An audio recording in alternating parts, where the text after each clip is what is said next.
Madame, Monsieur, bonsoir et bienvenue dans cette nouvelle édition du journal. Il est 19h, merci de débuter la semaine en notre compagnie. Normalement, nous serons accompagnés du président du Conseil général tout au long de cette édition. On en reparlera tout à l'heure. Mais pour le moment, il est l'heure des titres de la journée.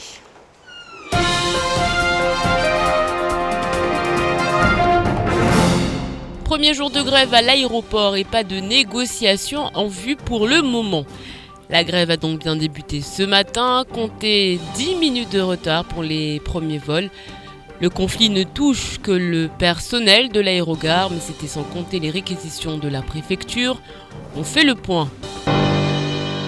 Une marche en souvenir d'Andumati Baraka, une marche qui a mobilisé plus de 400 personnes venues des 4 coins de l'île. Plusieurs semaines après le décès de cette femme à l'hôpital, l'émotion est toujours aussi grande. Les investigations se poursuivent pour savoir ce qui s'est réellement passé au CHM de Mamoudzou lors de cet accouchement. Et puis quand une délégation du Conseil général est invitée à visiter les locaux de l'une des plus grandes entreprises de l'île, cela donne des images plutôt insolites. Le président du Conseil général qui arbore les couleurs de Coca-Cola, potentiel partenaire économique, et pourquoi pas.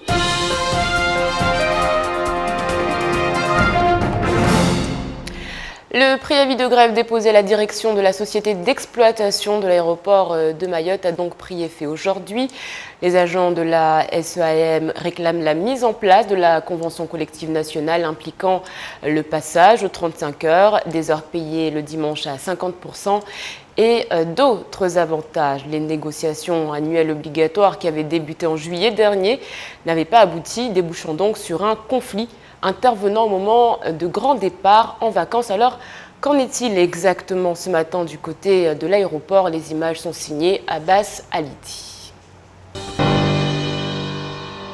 Quelques retards ont bel et bien été enregistrés. 15 minutes sur le vol de Corsair International le petit matin. Mais les voyageurs avertis du mouvement étaient venus plus tôt et avaient anticipé. Les choses se sont compliquées ensuite, avec le chassé-croisé des appareils dans la journée, mais dans l'ensemble, l'essentiel a été assuré. Les voyageurs, de leur côté, prennent les choses avec beaucoup de philosophie. J'ai appris là, à 100 mètres de l'aéroport, que mon avion est annulé, qu'il est reporté demain pour problème technique. On n'en sait pas plus. Moi, j'habite dans le Nord, je suis obligé de rentrer chez moi, je me suis levé tôt, on ne sait pas qu'il va partir demain. Le droit commun, il est appliqué à moitié. Il y a des gens qui bénéficient de tous les avantages. Mais la majorité de la population mahoraise sont bien lésés, ils sont laissés de côté par rapport à tout ça. Donc je trouve bien normal que tout le monde revendique ses droits. Peut-on annuler nos billets aussi? Voilà la première question et des obligations qui attendent chacun. Moi je ne pars pas, je raccompagne quelqu'un, mais ça m'embête qu'il ne part pas, quoi. Ce premier jour de mouvement a donc été tranquille. Quelques brassards ici et là. Les réquisitions effectuées pour assurer le service auront donc porté leurs fruits. Pas de perturbations notables. Le secrétaire départemental de la CGTMA parle d'atteinte au droit de grève. Les agents se disent prêts à continuer le mouvement jusqu'à ce qu'ils obtiennent gain de cause. On a compris que notre directeur est prêt à tout et il est capable de beaucoup de choses. Il est capable de beaucoup de choses, pourquoi? Parce qu'il arrive même à manipuler ou obliger un sous-préfet à signer une réquisition à la veille des négociations. Donc je trouve ça vraiment dommage de la part de mon directeur. L'heure n'est pour le moment pas au pourparler. La préfecture a réquisitionné tous les personnels de sécurité. Le mouvement devrait cependant se durcir. Déjà, les grévistes comptent sur le conflit des pilotes de Air Austral le 19 décembre prochain pour que les perturbations accroissent la pression et permettent les avancées sociales qu'ils attendent. Le mouvement qui se poursuit donc demain. On note déjà plus d'une heure de retard pour les vols de l'après-midi, indiquent donc les syndicalistes. Et du côté de Air Austral, en effet, on informe qu'un préavis de grève a été déposé par le syndicat national des pilotes de ligne pour la période du 19 au 22 décembre. Pour toute information, surtout, n'hésitez pas à vous rendre du côté du site internet airaustral.com ou d'appeler la centrale de réservation au 08 25 01 13 01 2. Je répète donc le numéro 08 25 01 30 02. Marche blanche à Akwa ce dimanche en mémoire d'Andoumati Baraka, cette femme décédée suite à des complications après qu'une césarienne ait été effectuée au CHM. 400 personnes avaient fait le déplacement, parmi elles Shakila Issouf. Oui aux chirurgiens, non aux bouchers, voilà ce qu'on pouvait lire sur les banderoles. L'atmosphère semble apaisée. Il n'y avait de place aujourd'hui que pour le recueillement. Le comité d'organisation de la marche blanche créé à l'initiative du mari de la défunte souhaite rappeler à la population de l'île qu'il faut rester vigilant sur ce qui se passe dans les établissements chargés de la santé à Mayotte. Nous espérons que c'est la première de ce type, première marche de ce type, et que ce soit la dernière au niveau de Mayotte. La famille n'est peut-être pas au courant d'un certain nombre de choses. Donc on est là aussi pour que les choses soient dévoilées et que les professionnels de santé, l'ARS ou le CHM, qu'ils prennent leurs responsabilités par rapport à ce qui s'est passé. Le souci qu'on trouve aujourd'hui, nous représentants des usagers de la santé, c'est que les gens refusent de témoigner. Les gens refusent de signer. Les gens refusent de dire officiellement les choses. Mais officieusement, il y a beaucoup de choses qui se disent. On tient des permanences tous les mercredis du mois au centre hospitalier, il y a des gens qui viennent. Le combat de la recherche de la vérité ne s'arrête pas au défilé. Il faut savoir saisir les instances chargées de l'application des lois françaises. Amis, parents, enfants, frères étaient présents pour rendre un dernier hommage à Andoumati Baraka. L'ensemble des personnes présentes veulent montrer leur indignation et se rassembler pour que plus jamais une femme ne meure en voulant donner la vie. Au XXIe siècle, on ne peut pas se permettre que tout vient du bon Dieu. Il faudrait que les responsables puissent être traduits devant la justice. Certes, cela ne va pas nous ramener notre sœur, mais au moins que les enfants puissent savoir, ouf, enfin, l'hôpital a reconnu ses erreurs. On pourra d'ores et déjà faire notre deuil tranquillement. Grâce à la compassion et au soutien de l'ensemble des Mahorais, la famille de Baraka espère trouver la force de continuer le combat afin de faire éclater la vérité. Dans leur discours, le comité d'organisation de la Marche Blanche a déclaré qu'il ne voulait pas que le corps de leur sœur soit déterré en cas de besoin pour l'enquête et demande à ce que la direction du CHM cesse les recrutements de personnel non qualifié.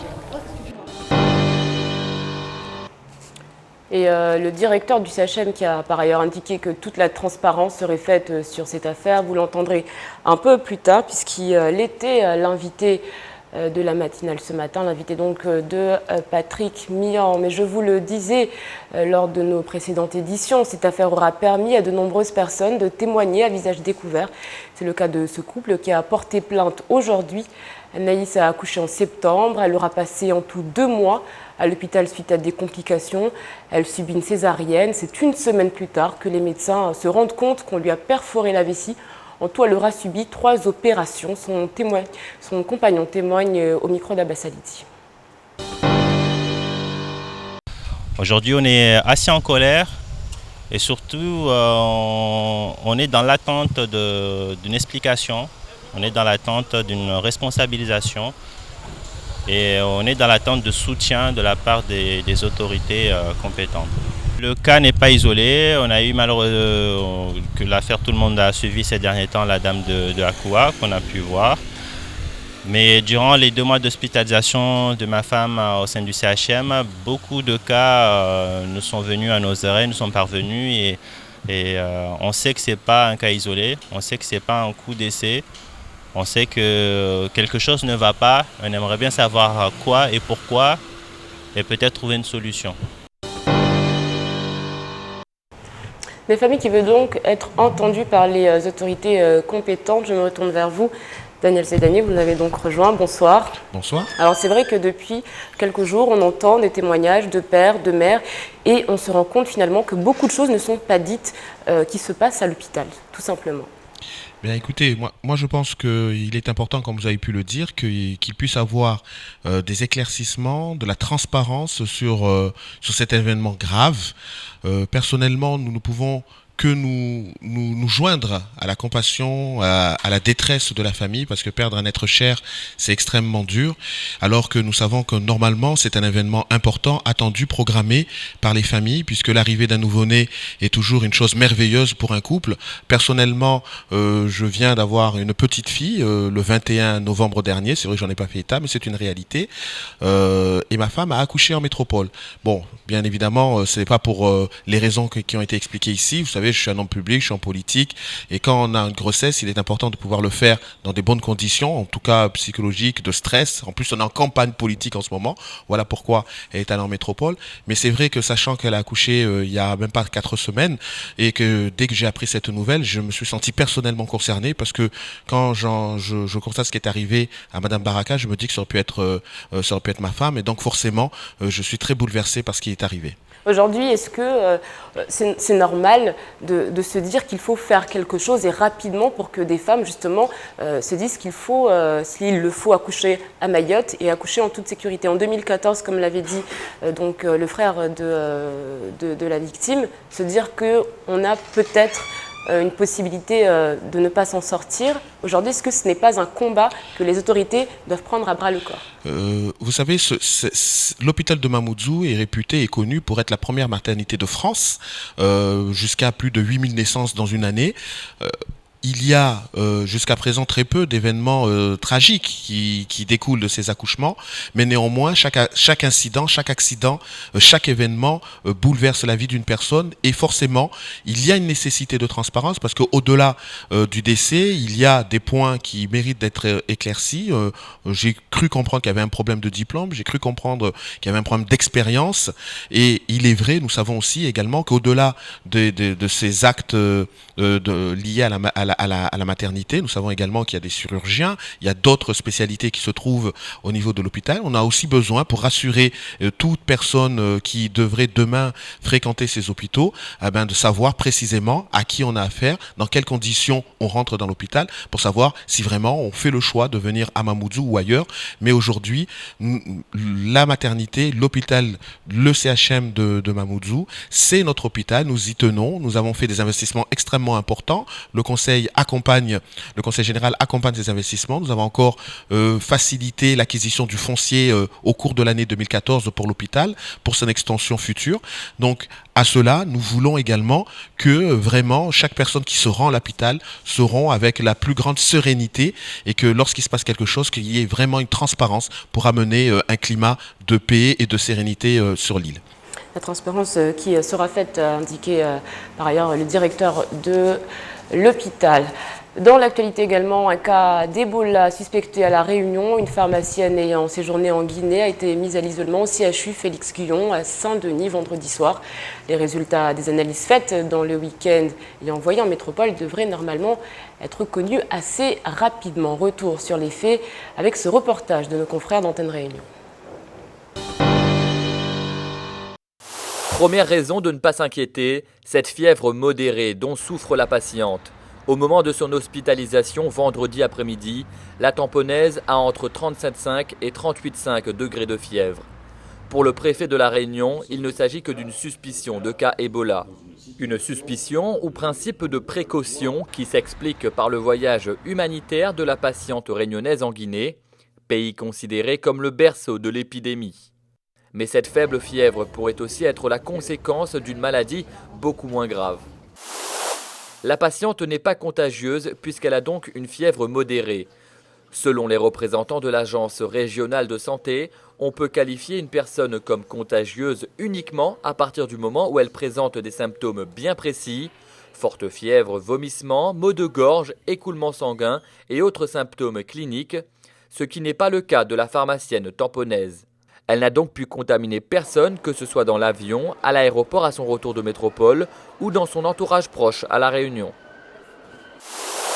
Sa parfaite connaissance du protocole de prise en charge des cas suspects d'Ebola, en raison de sa profession liée au milieu médical, est une autre raison de ne pas s'inquiéter. Dès les premiers signes de fièvre, elle a appelé le SAMU qui est venu chez elle pour la transporter à l'hôpital à bord d'une ambulance spécialement aménagée. Et même si elle n'est pas contagieuse, la mise en place du protocole a permis de réduire tous les risques potentiels de contamination depuis sa prise en charge jusqu'à son hospitalisation. La probabilité reste faible de voir cette patiente être un cas avéré d'Ebola. En France, près de 600 signalements ont été effectués depuis l'apparition du virus pour 22 cas suspects, dont celui de la patiente réunionnaise. En attendant ces résultats, toutes les autres suspicions se sont révélées négatives. Sachez d'ailleurs qu'on attend toujours ces résultats. Suite à la mise en place du droit commun, les avis d'imposition réservaient bien des surprises cette année, notamment en matière de revenus des biens immobiliers. Cette fois, ce sont les entreprises qui sont touchées. Idanel n'hésite pas à parler de fin de l'économie mahoraise avec des fermetures d'entreprises en cascade à redouter. Je vous propose de l'écouter. Dans mon cas précis, j'ai payé une patente pour ma duty free 1254. Oui. Je viens de recevoir vendredi. On le reçoit par compte-gouttes. Il y a plusieurs entreprises qui a des fortes choses. Oui. Mais je dois payer 90 665 Vous passez de 1200 et des poussières à 90 000 euros. 90 000. Et ça, sur un week-end, tu faut prévoir, c'est pas dans le budget. On ne sait pas comment c'est calculé. Entre-temps, il y a beaucoup de coups de fil, beaucoup de monde qu'on se parlait ce week-end. Il y a des gens qui sont 107 000, qui payent avant 20 000. Il y a des gens qui payent, des entreprises qui payent presque, qui doivent payer environ 300 000. Il y a certaines du plus petit qui payent 200-300 euros qu'il faut payer 9 000. Il y a certaines qui payent 900 euros, il faut maintenant payer 5 000 dans des restaurations, dans plusieurs choses. L'économie mahoraise mise à mal, Daniel Zaidan, il semblerait. Oui, effectivement, vous savez, la bascule fiscale, c'est vraiment un sujet qui était connu, préparé, qui était un texte de loi depuis 2008. Donc on ne peut pas dire qu'il n'y avait pas d'échéance connue. Maintenant, il faut reconnaître que sur le territoire de Mayotte, au niveau de la fiscalité locale, de la nouvelle taxation, il n'y a pas eu suffisamment de communication de la part des services de l'État. C'est une réalité. Les contribuables aujourd'hui s'en rendent compte, en particulier sur la taxe foncière. Nous avons vu, il y a encore 4 semaines, quand les taxes foncières sont arrivées chez les particuliers, la réaction était identique. Aujourd'hui, ce sont les entrepreneurs, la réaction est identique. Donc nous voyons bien qu'il n'y a pas eu de campagne de communication, de préparation et pas de progressivité. Alors là aussi, nous sommes amenés... d'un passage de 1200 euros à 90 000 en un week-end. C'est énorme. C'est énorme et il faut bien comprendre que lorsque un ménage comme une entreprise, lorsqu'elle ne prévoit pas un budget de ce type-là et nous savons que les délais de paiement sont relativement réduits et qu'aucune information préalable ou évaluation spécifique a été indiquée, eh ben, il faut mettre un carton rouge. Et aujourd'hui, je mets vraiment un carton rouge au service de l'État dans le cadre de la mise en place de la fiscalité. Est-ce que les entreprises vous ont approché en tant que président du Conseil général pour essayer de discuter, à défaut de peut-être avoir un contact du côté des services de l'État ? Comme vous le savez, ces informations arrivent de manière diffuse dans les foyers, dans les entreprises. Donc chacun d'abord prend acte de ce qui lui arrive et tout le monde essaie de s'organiser. Mais comme vous le savez, au niveau de l'imposition, des taxes, de la fiscalité, la marge de manœuvre est extrêmement réduite puisque tout le monde doit s'acquitter des impôts, en particulier lorsqu'elle a des revenus qui permettent potentiellement de le faire. Mais lorsque c'est pas préparé, c'est extrêmement difficile, aussi bien pour un foyer que pour une entreprise. Et donc aujourd'hui, nous regrettons vraiment la méthode qui a été employée à Mayotte parce qu'au final, c'est mettre à mal une économie.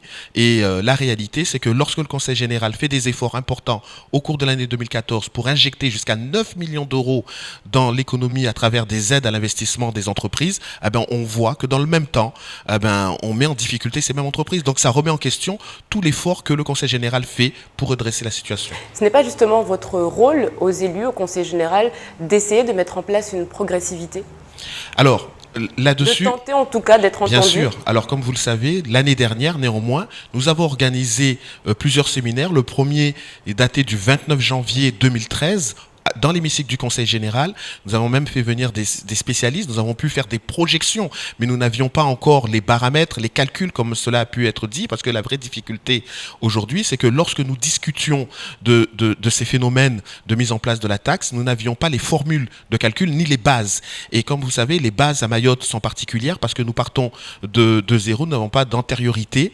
Et c'est pour cela, notamment sur les taxes foncières ou les taxes d'habitation, que nous reprochons que les bases sont des bases récentes, alors qu'il y a un décalage de quasiment 30 ans avec les bases métropolitaines. Ce qui nous amène, en tout cas dans la matière des taxes d'habitation, de se rendre compte qu'à Mayotte, nous payons les impôts beaucoup plus chers qu'en métropole, et cela peut paraître totalement édifiant et surprenant lorsque nous savons que dans le même temps, l'INSEE met en place, a sorti une note pour indiquer que 83% de la population se trouve dans une situation financière difficile, et on ne peut vraiment pas dire que nos entreprises mahoraises roulent dans l'or. Donc aujourd'hui, on est à même de se poser la question de savoir est-ce qu'il y a vraiment une concordance réelle entre l'imposition telle qu'elle est en train de se mettre en place auprès des particuliers, auprès des entreprises, et est-ce que cet objectif de cette taxation a pour but de s'assurer une redistribution équitable? Et cette redistribution, nous l'attendions préalablement au niveau du social, et aujourd'hui le social est le grand absent de cette départementalisation.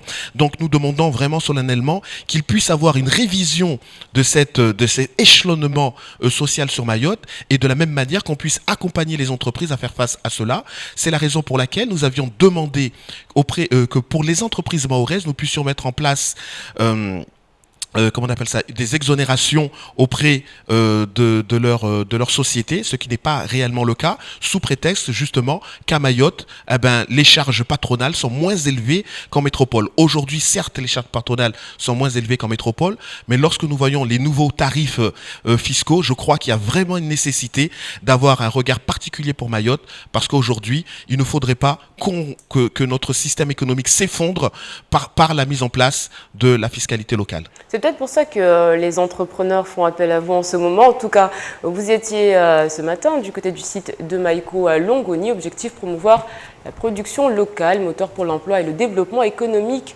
de l'île. Le président qui en a donc profité pour rappeler les engagements autour du dossier de l'octroi de mer. Sur place, Abbas Salidi et Camille Leca.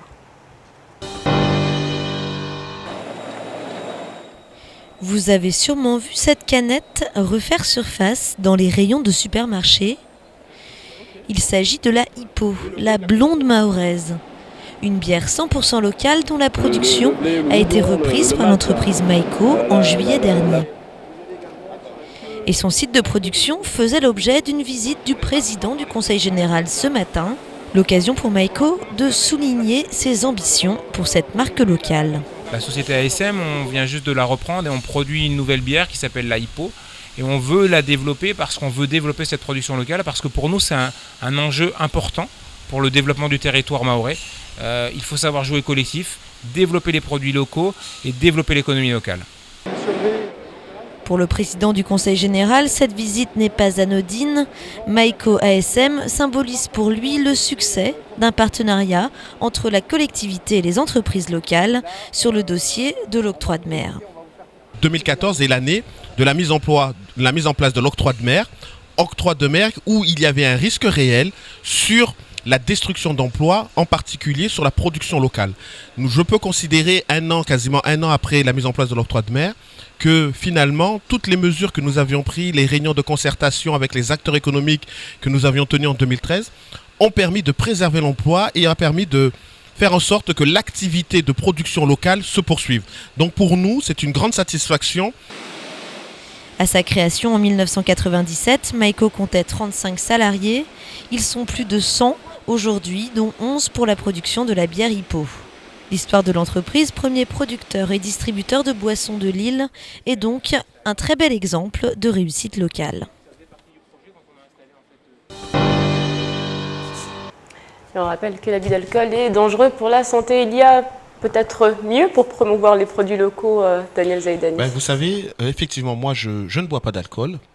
Mais je préfère très sincèrement voir une société qui s'implante à Mayotte, qui décide de produire une bière mahoraise, donc de créer de l'emploi, de faire de l'investissement sur la société, de faire tourner notre économie, plutôt que importer simplement une canette, je sais pas moi, de l'Afrique du Sud ou de Madagascar, parce que au final, pour notre économie locale, c'est un plus.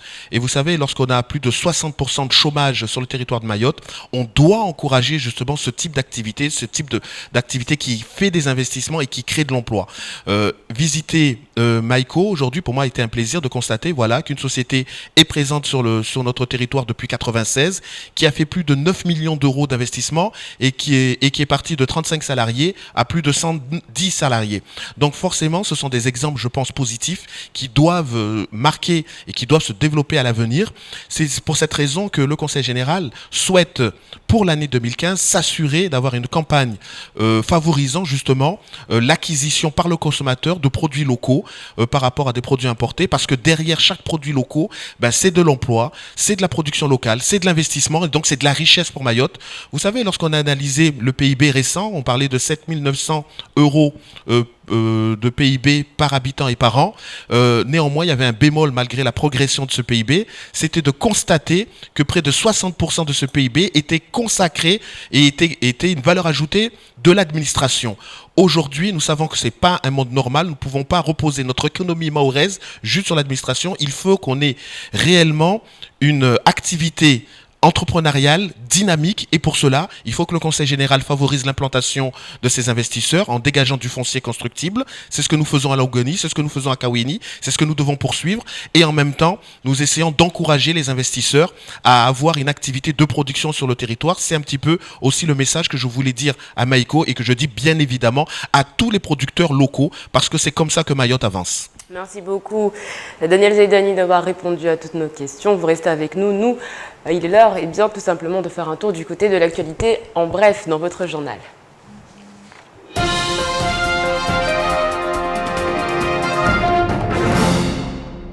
L'affaire fait débat depuis 3 semaines. Daniel Zaidani a dénoncé un manque de 44 millions d'euros dans l'enveloppe pour Mayotte au titre du FEDER-RUP. Pour sa part, la ministre de l'Outre-mer a assuré qu'il n'en était rien. Aujourd'hui, le député européen Younous Omardi intervient et prend fait pour Zaidani contre le gouvernement en expliquant que ces 44 millions d'euros destinés à compenser les surcoûts qu'engendre la situation ultra-périphérique de l'île se trouvent, comme les 250 millions manquants du FEDER et du FSE, dans les méandres de l'accord de février 2013 scellé par le gouvernement français au préjudice de Mayotte. Raos, conseiller général de Congo, ancien maire de la localité, dénonce une situation étonnante à l'hôtel de ville de la commune. Il rappelle qu'après son élection en 2001, il avait sollicité l'aide financière du gouvernement pour construire une nouvelle mairie inaugurée en 2006. Et c'est l'état de la mairie aujourd'hui que le conseiller général dénonce, pointant du doigt un lieu de stockage de déchets entre les bureaux de l'accueil du public et ceux de l'état civil. A noter que le maire Bamkolos Anissa Indo est aussi le président du CIDEVAM 976, syndicat unique de ramassage des déchets ménagers de l'île. Mayotte a connu samedi soir un second blackout en moins de 10 jours en raison d'une perte de production d'une centrale, expliquait le responsable d'exploitation. À cause de cette défaillance de la centrale de Longoni, l'ensemble du territoire a été privé d'électricité pendant 2 heures à partir de 13 heures, touchant les 40 000 foyers de l'île et la plupart des commerçants qui n'ont pas pu travailler durant cette panne généralisée. L'électricité est revenue progressivement aux alentours de 15 heures, d'abord à Mamoudzou puis en Petite Terre et enfin sur l'ensemble du territoire. Les 2 derniers incidents ne sont pas liés puisque la panne généralisée du 3 décembre concernait le poste de Kaweni.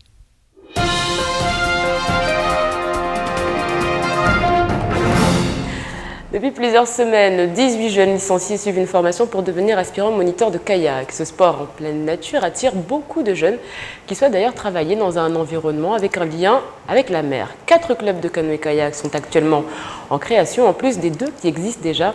Une formation mise en place par le Conseil général en collaboration avec le club de canoë-kayak de Passemaïti qui permettra de répondre à la demande de moniteurs. Sur place, Shakila Issouf et Leslie Vimenet. C'est dans les locaux du comité régional olympique sportif qu'a eu lieu la formation d'aspirants moniteurs, des jeunes inscrits dans le club de Passamainti expérimentés et qui aspirent à devenir les futurs animateurs des clubs qui ouvriront leurs portes très prochainement à Bandrélé, Bouéni, Mtsangabwa et Soroa. Ça va m'apporter du travail parce que j'ai tout arrêté pour le kayak. En fait, moi, je suis né à Sova, et à la plage, je suis né dans un kayak, dans un pirogue, donc ça c'est naturel pour moi. Donc, et puis j'aime beaucoup faire ça. Voilà. Ils apprennent à encadrer, hein, ils apprennent à accueillir du public, mettre en place des séances pédagogiques, donc savoir gérer un public et surtout organiser des sorties, mais avec toute la sécurité qu'il faut pour encadrer une sortie en mer, une manifestation. Le but de cette formation est d'apprendre aux futurs moniteurs comment mettre en place des séances pédagogiques afin d'animer en toute sécurité des activités nautiques, un moyen de préserver le lagon et d'insérer les jeunes grâce à la nature et plus particulièrement à la mer. Ils sont prêts puisque déjà ils sont venus vers nous, on leur propose la formation, ils ont dit tout de suite oui. Donc ça montre qu'en quelque sorte ils ont une certaine volonté, une certaine motivation à venir se former, à venir découvrir d'autres choses, puisque à noter aussi qu'il y en a qui sont plus à l'école, donc ça leur permet d'avoir un tremplin, pourquoi pas, parce que là notre objectif c'est d'amener certains d'entre eux jusqu'à valider leur certificat professionnel qui leur permettra de travailler contre minération, donc pourquoi pas aboutir à un métier plus tard. Sensibiliser ces jeunes à leur environnement, leur permettre de connaître ce que la nature de Mayotte a à leur offrir, un moyen également de leur inculquer des valeurs de respect et de responsabilité, et pourquoi pas en faire leur métier, c'est tout le mal qu'on leur souhaite. Voilà, c'est sur ces images positives que nous nous quittons. Fin de cette édition. Merci à vous de l'avoir suivi. Demain, n'hésitez pas à souhaiter une bonne fête à Adélaïde. Dans quelques instants, la météo d'Orné-la-Périne, suivi du temps de parole. Nous on se retrouve demain pour un nouveau journal. Kwaheri.